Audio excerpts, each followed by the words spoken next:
I started playing guitar when I was in high school, and like every kid in high school, I like pop music, rock music.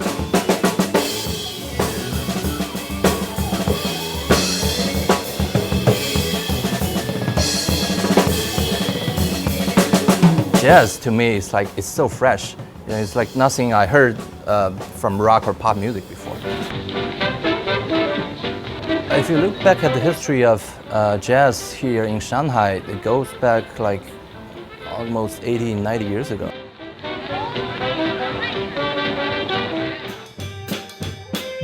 When I was a student here about 10, 15 years ago, there's already local Chinese musicians playing all around the city. And they're still playing now, but younger generation is coming up.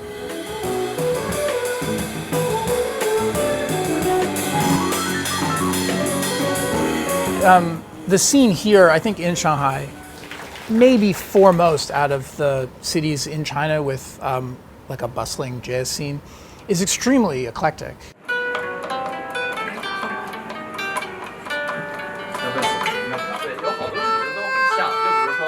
Chinese musicians working with other musicians in cities like Shanghai and Beijing and elsewhere, and just working really hard on their craft. So it's a kind of like cultural fusion like jazz was since the beginning.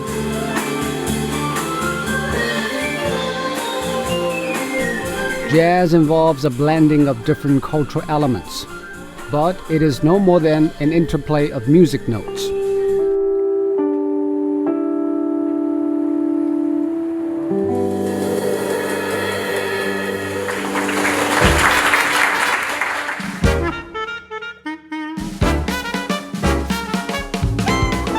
Also in Shanghai, there is a much larger experiment of fusion of people, money, and ideas. It happens here in Disneyland, the first American theme park on the Chinese mainland. We decided that we were going to focus on what we call authentically Disney and distinctly Chinese. For example, the castle that's behind us, it's the tallest castle in the world, but at the tallest peak of it, there is a peony flower at the top. A peony flower, that's right. Chinese flower. That's right. The second spire down has a magnolia flower to celebrate Shanghai.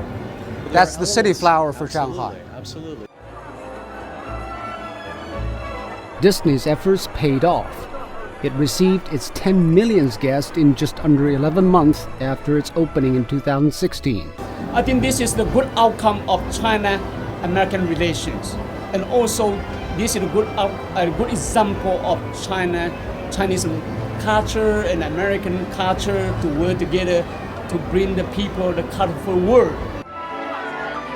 Localization also enabled Disney to better weather the storm caused by COVID-19.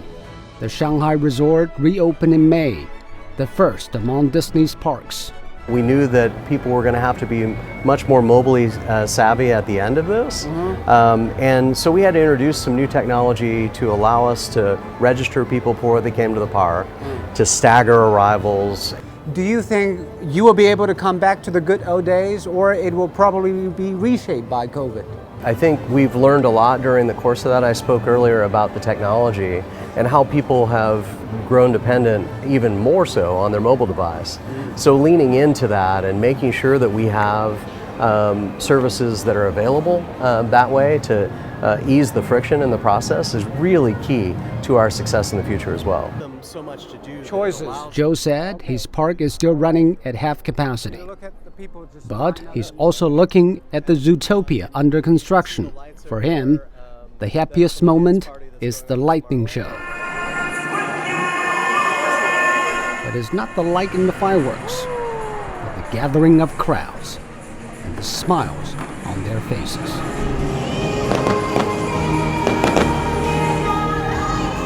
Be it jazz or Disneyland, it is about fusion. People and ideas can only thrive in the context of coming together. This is the story of Shanghai, and it can be the story of the entire world.